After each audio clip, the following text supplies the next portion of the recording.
Muito bem, vamos comentar hoje sobre o debate que aconteceu lá no SBT, já deixando de cara meu descontentamento pelo fato do Lula não ter participado, demonstrando primeiro, né, que o interesse dele é extremamente estratégico. Não vou condená-lo necessariamente por esse motivo, tem tanto motivo para condenar o Lula, né? Não seria apenas pelo aspecto estratégico, ou meramente pelo aspecto estratégico, né? Mas fica claro que o Luiz Inácio ele não quer dar satisfação de nada, porque se ele supostamente está ganhando as pesquisas, eu coloco supostamente porque pesquisa não é uma sentença, né? Então, enfim, mas você tem a avaliação de várias pesquisas diferentes que apontam que ele está na frente, e crédulo disso, ele vai e falta, né? O debate ali do SBT, que é tão importante, já que ele tem que prestar contas para a nação, além de prestar contas para a polícia, tem que prestar contas para a nação, tem que prestar contas para os brasileiros. Só que hoje em dia fica aquela coisa de voto útil, e cara, sinceramente, é um troço vergonhoso essa história de voto útil, considerando em quem você está votando para eleger, né? É uma coisa assim, se me contassem isso lá em 2018, eu não acreditaria, né? Dada a conjuntura e de tudo que veio a acontecer, colocando aí o Lula novamente como pressupõe as pesquisas, o primeiro colocado. É um negócio assim surpreendente, né? Surpreendente. Mas o que acontece é que ele dizem aí algumas pesquisas que pode ganhar até no primeiro turno. Por isso que eu coloco aqui sempre para vocês, né? Já falei isso no vídeo anterior sobre eleições e falo aqui novamente, votar nulo é uma coisa, votar nulo no primeiro turno é outra coisa, né? Votar nulo, que eu digo aí no segundo turno, é diferente de votar no primeiro turno, porque no primeiro turno você pode estar dando chancela, né? Indiretamente, é óbvio, não diretamente, mas indiretamente você está facilitando a diminuição de votos válidos na eleição. E quanto menor o número de votos válidos, mais fácil é para aquele que está na frente das pesquisas vencer a eleição, tá? Então me parece que o voto nulo e o voto branco e o voto também de abstinência, quer dizer, aquele cara que vai faltar e não vai votar de forma alguma, acaba auxiliando quem está em primeiro lugar nas pesquisas. A não ser que aquele que falte seja o cara que vai votar no Lula. Tem essa também, né? Aí é diferente. De qualquer maneira, eu aconselho a você votar no candidato que você acha o menos pior, porque ali é uma questão de menos pior mesmo. Não tem o que falar, não tem um cara que você fale, olha, esse é o cara, tem que ser esse. Não, pra mim não, né? Sinceramente não. Há uma avaliação que você tem ali do menos pior possível, você vai lá e vota, tá? Agora, só voltando, né, um pouquinho, sempre partindo do pressuposto, tá, de que quem levantou novamente o orgulho da esquerda e a força petista foi, sim, não vou dizer totalmente, mas em parte, e uma grande parte, o bolsonarismo. Bolsonaro e bolsonarismo é o que fortaleceu o petismo.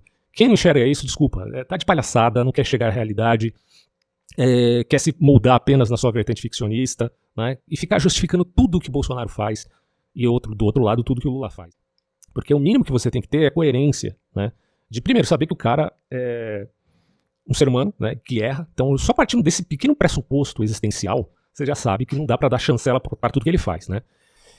E ficar passando pano para essas figuras, a meu ver, é assim, patético.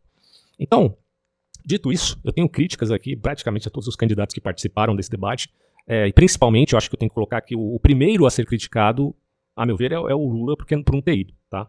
Foi estratégia dele. Foi estratégia e foi também um descaramento, porque ele tem que prestar contas para a nação. Mas ele não consegue justificar o fato dele ter sido condenado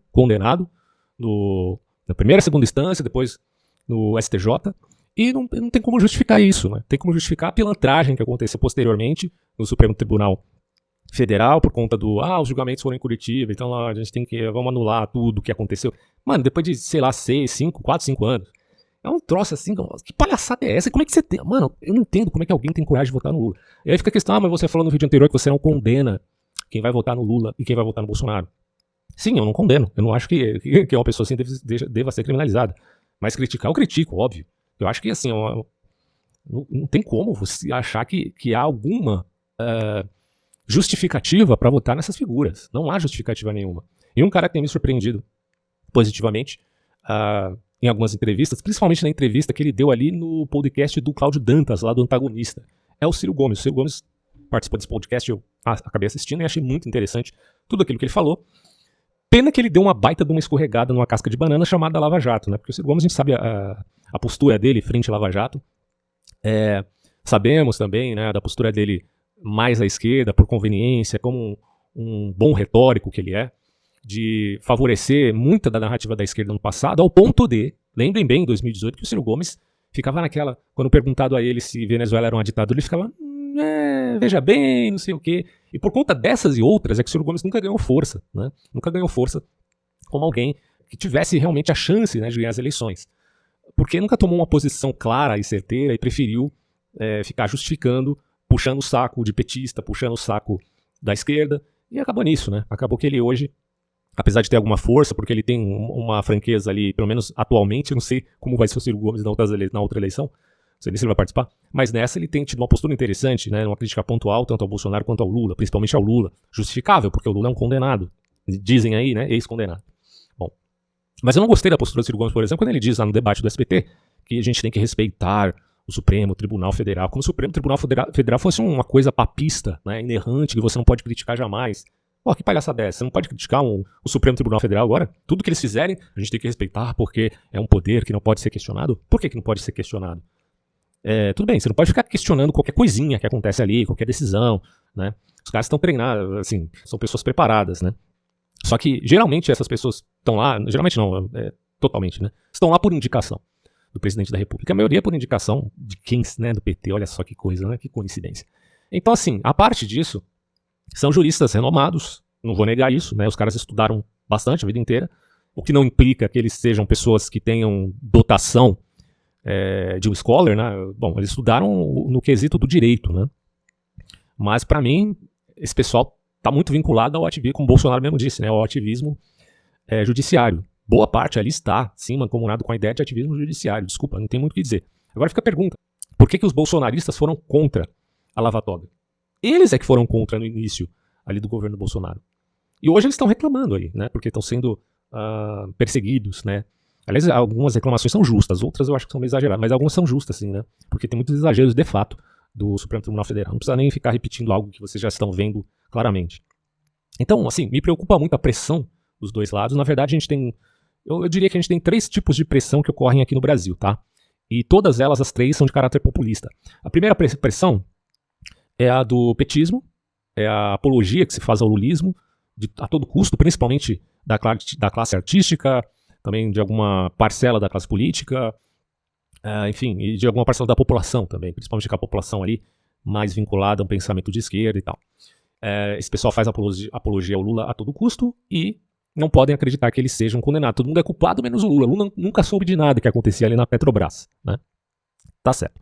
E aí, esse tipo de populismo que existe é por conta, claro, de você resgatar aquele Brasil do primeiro governo do Lula, que não foi tão ruim no aspecto econômico, por uma série de variáveis, dada a conjuntura da época, que a gente não precisa se prender muito aqui. É só vocês estudarem um pouco o que estava acontecendo no mundo do ponto de vista econômico ali, que acabou favorecendo, de certo modo, o Brasil no período.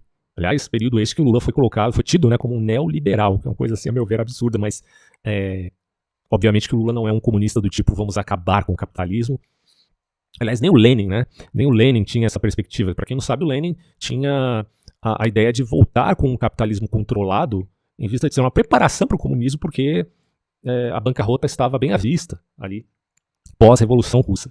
Então ele tinha esse ideal de um capitalismo controlado pelo Partido Comunista, para que a partir de um processo a longo prazo, né, ele pudesse dizer-se alguém que estava lutando pelo socialismo e, por fim, né, depois dessa etapa, o comunismo propriamente dito.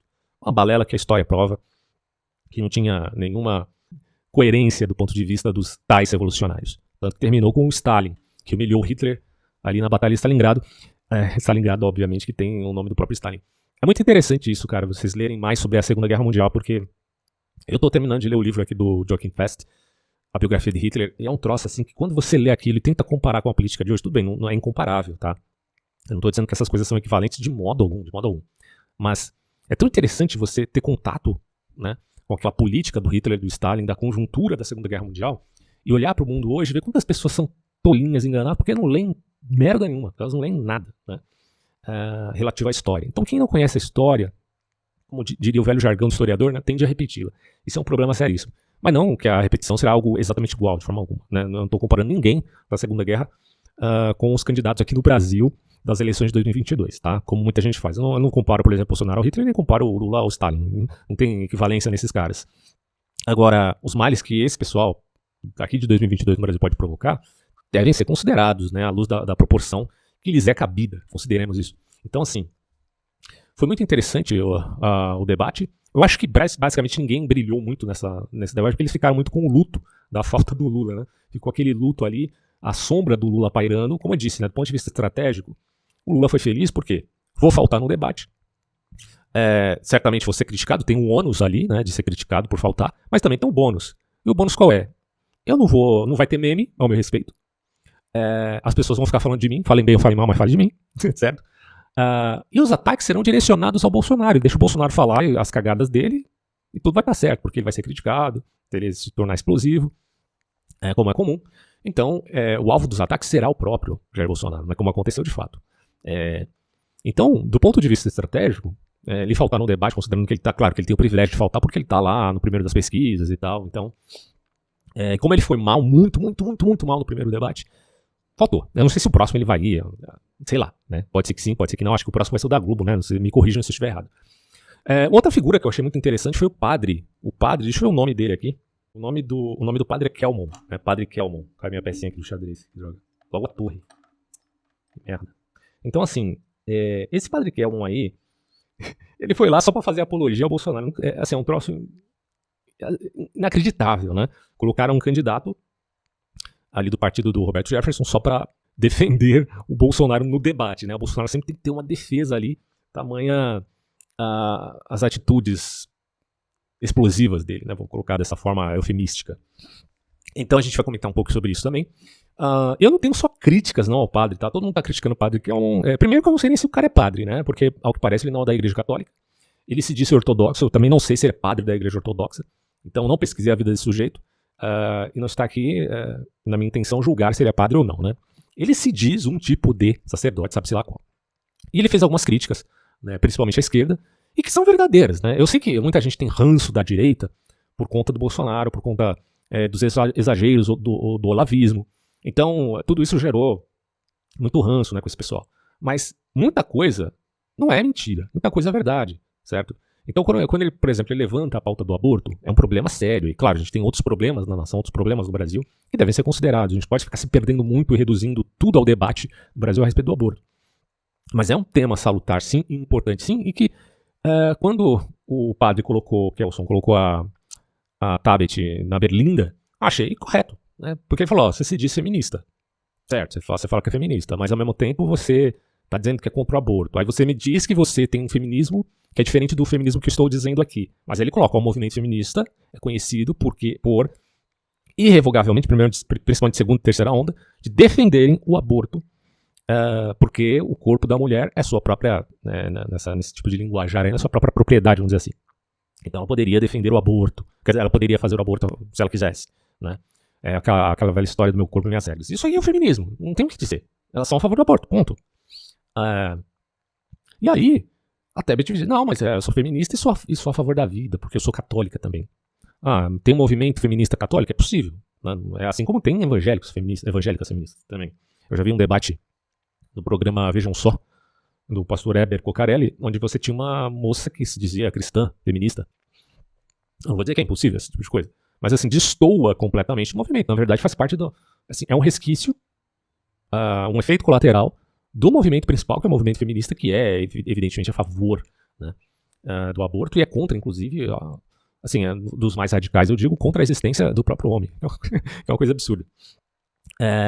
Alguém poderia dizer se vamos resgatar o feminismo da primeira onda, que tinha até envolvido mulheres puritanas, né, se você pega a história do feminismo, você vai ver isso, mulheres do puritanismo estadunidense envolvidas, né, no processo de direito ao sufrágio universal, direito ao voto, que eu acho que é totalmente legítimo, desculpa, né? Quem hoje diz que a mulher não tem direito ao voto, vá plantar batata, porra. Aí você já tá caindo no outro extremo, que não me interessa.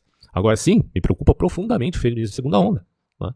Que tá varrendo o mundo inteiro, porque é utilizado como uma espécie de engenharia social, né? Essas pautas demagógicas, negros, gays, LGBTs, feminismo, tudo isso é usado hoje em dia, repito aqui por esse viés demagógico, né? Para provocar polarizações na sociedade. Qual o motivo disso? Sei lá. Né? Eu sei que essa galera aí, que tem dinheiro, né? Banqueiros, pessoas com grande influência no mundo, política, suprapolítica, ou até, enfim, da classe, né, artística e tal, eles defendem esse ideal progressista com uma carga pesada de demagogia. Você fala, mas você está falando que é demagogia, mas você não acha que tem algumas coisas que tem razão, né? o preconceito que existe contra os negros, contra os homossexuais, contra as mulheres. Sim, eu acho que tem um ponto de razão aí. Por isso que eu sempre coloco, eu sou a favor do direito civil de todos esses grupos minoritários. Mas agora você querer privilégio é outra história, e é isso que esse pessoal também quer, né? Eu não preciso ficar repetindo o que eu já falei aqui várias vezes em vários vídeos, principalmente sobre o livro Fahrenheit 451, onde eu coloco ali o ponto de vista, né, do autor em críticas às minorias, porque as minorias também podem ser criticadas, meu amigo, porque elas estão hoje, atualmente, envoltas de muito dinheiro. Mas o nazismo perseguiu as minorias. Tá, perseguiu aquelas minorias daquela época. Hoje as minorias estão recebendo dinheiro a rodo, tá? Provocando muita polarização, ideologizando, politizando tudo, toda a esfera da sociedade. Você acha que isso é bom? Você tá maluco da cabeça, você pirou na batatinha.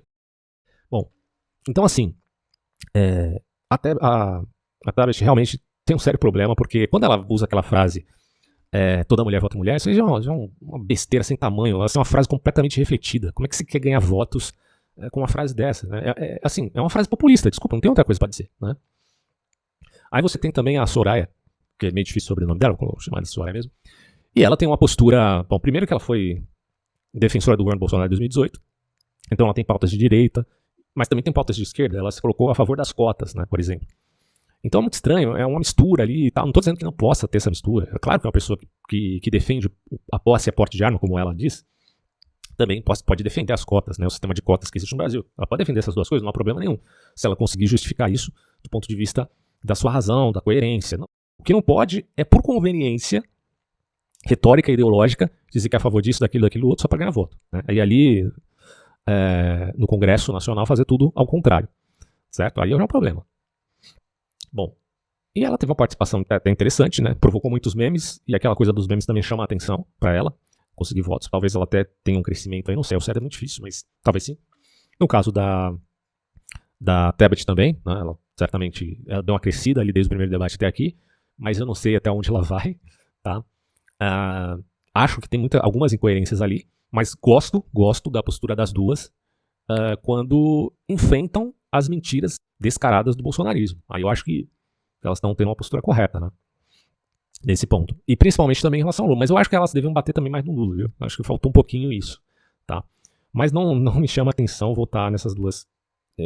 Principalmente pela conversinha se aproveitando, né, dessa métrica aí ideológica. Como eu disse pra vocês, tem 3 grupos de pressão, né, aqui no Brasil. O primeiro é o lulista. Acho que eu não falei os outros 2, né? Eu acabei sendo prolixo aqui. Mas deixa eu falar agora do segundo, que é o bolsonarista, o grupo bolsonarista, que também é um grupo de pressão. E o terceiro grupo de pressão, eu tô falando tudo assim, aberto, não anotei nada, não tô lendo no texto. O terceiro grupo de pressão é justamente esse grupo que tem uma via internacionalista, que faz parte dessa cultura woke, e que está presente nos Estados Unidos, na Europa, no Ocidente em geral, né? E que toca também aqui a nação brasileira. Como eu sempre digo aqui no Brasil, né, o que a gente mais tem são os macacos miméticos, que estão atrasados no debate, né, não estão amadurecidos o suficiente no debate público, e eles não leem livro lá fora, só leem livros aqui, então toda a retórica é pautada, né, dessa ambientação que tem essa atmosfera de ignorância do Brasil. E é um problema seríssimo isso. Então quando eu vejo figuras como Soraya e como Simone Tebet, aí o que você tem, nossa, assim, é uma mistura completa, mas assim, elas estão se abrindo já a esse discurso demagógico que vem lá de fora, né? Vai falar, mas o feminicídio, né? Inclusive as repórteres lá do UOL da vida, do Terra da vida, todos eles, wokes dos pés à cabeça, fica com essa história demagógica aí, né? E as mulheres negras, tal, feminicídio. Eu sempre digo isso aqui, cara. Se você pega o percentual de mortes que ocorrem no Brasil por homicídio, tá? Por homicídio, você vai perceber, a primeira coisa que você vai perceber claramente é que morrem mais homens do que mulheres, tá? Esse é um ponto fundamental. Morrem mais homens do que mulheres. Agora você tem que ver quem que mata, né? Quem que mata mais. Certamente, posso garantir isso sem precisar apelar a pesquisas, que quem mata mais são homens, né? Muito mais do que mulheres, certo? Mas isso tem a ver, obviamente, com índole, criminalidade. Então, quando um criminoso, seja ele homem ou mulher, mas geralmente mais homens, eles matam algumas mulheres porque elas são mulheres, ou eles matam os homens porque eles são homens, ou matam os gays porque são gays, há casos e casos aí. Cada caso, portanto, é inédito, é uma coisa única, tem um contexto único, tem uma contingência única. Então, essa generalização com este nome, feminicídio, a meu ver, não faz jus à realidade. Porque o que é um genocídio? É uma perseguição de um grupo porque ele tem uma determinada raça, uma determinada etnia. Vão matar os judeus, né, diria o nazista, porque eles são judeus. Isso é genocídio, né? Agora, o que é feminicídio? Olha o peso dessa palavra. Você vai matar a mulher porque ela é mulher? Vocês acham mesmo que as mulheres no Brasil estão morrendo porque elas simplesmente são mulheres? Não. Né? Ah, mas elas estão morrendo porque elas são mais fracas. Né? Bom, ok. Nesse ponto, também as crianças, né? Tem que ser considerado porque elas também são mais fracas que os adultos. Tá? E morre muita criança também por ocasião de homicídios. Então, em toda a história, cara, quando a gente vê da famosa, né, palavra do patriarcado, as mulheres e as crianças deveriam ser sempre privilegiadas, protegidas, justamente porque são mais fracas do ponto de vista da força física, tá? Não estou dizendo da força mental, não estou falando da capacidade cognitiva. Eu estou falando aqui do sentido físico, da força física. O homem é mais forte, tá? Então, eu acho que essa generalização com este nome não faz jus à realidade. Porém, eu sou a favor de leis, como a Lei Maria da Penha, por exemplo, que defende as mulheres dos abusos, dos maridos violentos. Acho que ela tem que denunciar na primeira oportunidade que ela tiver por conta de uma violência física, ela tem que denunciar o marido.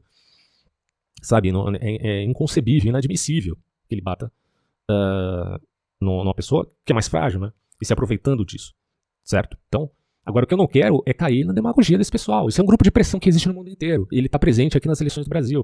E toda essa conversinha é de caráter populista. A gente fica falando, Bolsonaro é populista, o Lula é populista. De fato são.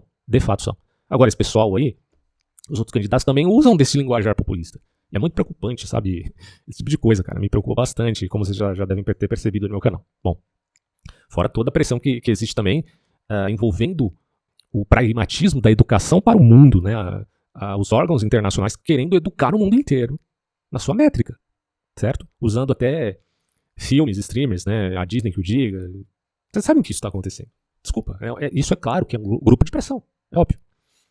Então aqui no Brasil a gente tem esses 3 grupos de pressão que estão influenciando nas eleições. E é óbvio que um woke da vida, ele vai ser chamado wokeirista, né? Ele vai ser totalmente antagônico ao bolsonarismo, obviamente. E poderá ou não dar aval ao lulismo, independente das evidências que corroborem com o fato do Lula ser, de fato, realmente, né, uma pessoa que tem que prestar contas à lei, mesmo assim.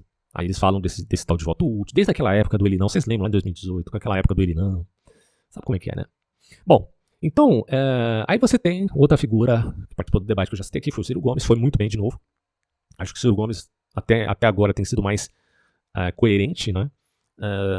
Tem tido uma postura realmente assim assim, minimamente de quem tem culhão, né? Desculpe as mulheres também têm tido uma postura mais ferrenha, que me agrada. Repito aqui, né? Em criticar o Lula e o Bolsonaro, elas têm feito isso. E o Ciro Gomes também, né? Tem feito isso e tenho gostado da postura dele. Mas claro, me preocupa o fato dele estar usando isso como uma conveniência, porque ele também precisa de voto da direita se ele quiser se reerguer aí, se quiser ter uma chance ainda no segundo turno. Então ele está se voltando um pouco mais àqueles decepcionados com o bolsonarismo, né? E o discurso dele está, então, alocado sutilmente a uma coisa assim mais à direita do que à esquerda, portanto ele tem que bater no Lula, então tem toda uma estratégia envolvida ali. Eu não sei se o Ciro Gomes é isso mesmo. Ele está sendo, porque é uma estratégia para ele ganhar votos, tá? Mas mesmo assim, né, é interessante. Aí você tem o Felipe Dávila, que fala. Não sei se vocês já repararam, o Felipe Dávila ele tem um linguajar muito parecido com o Geraldo Alckmin. Aí eu fecho os olhos assim, eu vejo ele falando, mano, é o Alckmin. Aí eu abro assim, não é o Alckmin. Né? Até porque o Alckmin será o vice do Lula, né? Por incrível que pareça. Eu vi o Alckmin falando do Lula e metendo o pau no Sérgio Moro. Eu falei, mano do céu, cara, não é possível um troço desse. Não é possível um troço desse. É inacreditável, né? Inacreditável. Bom, mas enfim, o Felipe Dávila ele tem essa pegada muito metódica, né? Com palavras muito polidas. E claro que isso aí não chama a atenção de ninguém, desagrada. É como se fosse um sujeito de classe média alta, até rico já, sabe? Tentando convencer a população pobre a votar nele. Assim, não tem apelo nenhum à população mais humilde do país, que é o grande número, né, dos brasileiros. Então, assim, o cara não tem chance, ele tá ali só pra, né, falar de maneira assim, a casca, né, dos valores, digamos, liberais, que me agradam, né? Eu repito aqui, eu gosto dos valores liberais em economia, tá? Em economia. Então, não confundamos os liberais estadunidenses, que são progressistas de ala ideológica, com o liberalismo propriamente dito aqui no Brasil, de caráter econômico. São coisas, consideremos aí, diferentes, né?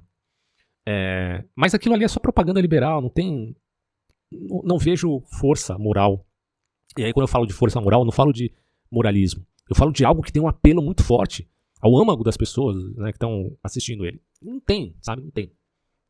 É um cara mediano, então, pelo menos assim, aparenta ser, não estou dizendo que aparenta ser, Gostei dele ter até falado contra o Bolsonaro também, o Lula, porque o Partido Novo geralmente fica a favor do Bolsonaro em várias ocasiões, mesmo com erros crassos, né, do governo. E achei interessante ele ter tido uma postura um pouco mais aguerrida, mas ainda muito sutil, né, se comparado ao Ciro Gomes, que é um cara que bate mais ali. Acho que é válido até você votar no Felipe Dávila, uma vez que ele seja contra o fundo eleitoral. Acho que é uma das coisas que mais são atrativas à figura do Felipe Dávila. Mas não é perfeito, não é um candidato ideal, né? Enfim, tem muitos problemas, muitos problemas. Problema de postura dele e do partido dele, né, que é o Partido Novo. Bom, e aí o padre, poxa vida, só foi lá para fazer a chamada dupla, né, com o Bolsonaro. Defendeu descaradamente o governo federal. E sabe que não tem chance nenhuma de ganhar, né? Aliás, é uma coisa que eu prestei atenção ali, que todos os candidatos estavam com número de votação, e o Bolsonaro não estava com número na roupa. Achei uma gafe dele, porque as pessoas ali, a maioria dos brasileiros não tem muito essa coisa de memória de elefante, não. Então, boca de urna é que o diga, né? Acho que é sempre bom lembrar, né, o número que você tem para que as pessoas saibam. Mas, enfim, o padre, cara, ele teve algumas tiradas interessantes, mas ao mesmo tempo ele mostrou de maneira clara por que ele estava ali. Era para defender o governo federal, para puxar o saco do governo federal e para fazer apologia a ele contra os ataques dos outros candidatos. Isso, sem dúvida, não é um absurdo sem tamanho. Eu não me lembro, sinceramente, de ter visto isso em outras eleições. Sinceramente, eu não lembro mesmo, tá? Ficou muito na cara o fato dele estar ali só para defender o governo. Que é tipo um cara tá num debate para advogar para outro candidato. Que loucura isso, cara. Que loucura.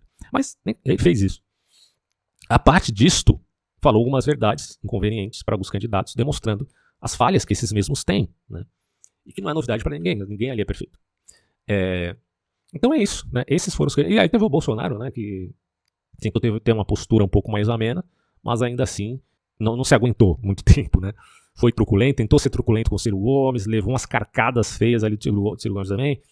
E o Bolsonaro não se justifica, mano. Não se justifica. Sabe, quando você olha para os filhos do Bolsonaro com esse enriquecimento assim do nada, cara, como o filho dele, Flávio Bolsonaro, questão da rachadinha, você querer negar isso, porra, para de palhaçada, mano. Para de palhaçada, tá na cara isso daí. Né? Tanto os filhos do Bolsonaro quanto os filhos do Lula enriqueceram na vida pública. Quer dizer, no caso do filho do Bolsonaro, na vida pública. Do Lula é uma mistura ali, né? Porque enriqueceram do nada, mas supostamente, né, com empreendedorismo. Supostamente. A gente sabe que teve o dedinho ali das influências, do tráfico de influência do pai deles, no caso do Lula. Então, assim, é tudo muito nebuloso aqui no Brasil. Não tenho esperança nenhuma. Eu só peço a vocês que pensem em votar em alguém que não seja o Lula no primeiro turno, tá? Porque eu acho que é muito injusto. Muito, muito, muito, muito, muito errado, assim. É aquela coisa que eu olho pra realidade e falo, mano, é um erro do algoritmo. Isso não pode acontecer. Não é possível que um cara que foi condenado, alguns colocam como 3 instâncias, a terceira instância não existe, mas vamos considerar com esse linguajar assim, um pouco rebuscado em direito, 3 vezes condenado, confirmado, né, reputado por vários juízes, não só o Sérgio Moro, vários outros juízes. E não é possível que este mesmo cara ganhe aqui no Brasil no primeiro turno. Eu acho isso muito errado, muito errado. Então, acho também essa coisa de voto útil uma palhaçada, sem tamanho. E desejaria sim que o segundo turno fosse feito por um outro candidato que não fosse Bolsonaro contra o Lula. Só para esses dois pararem de ser besta. Pararem de achar que são os salvadores da pátria, porque eles não são. Não são salvadores coisas nenhuma. A maioria deles estão lá por conveniência. Mas, dada assim os resultados das pesquisas, eu acho muito difícil, né, que seja outro senão Bolsonaro no segundo turno. Vai ter esses dois. Aí a gente vai ter um dilema e você vai escolher e tal. Mas o Lula ganhar no primeiro turno, eu acho muito errado, cara. Muito errado. Então, julgo por bem, né, que você vote no candidato que lhe apraz, tá? E assim você não vai estar favorecendo indiretamente, né, por conta de voto nulo ou voto branco. Muita coisa a se dizer sobre isso, certo? Mas essas foram as minhas impressões sobre o debate do SBT. Chegamos ao fim desse episódio. Estou passando aqui só para lembrá-los das promoções do canal. Aula História da Filosofia em Hannah Arendt e Estudo do Fascismo. Links na descrição.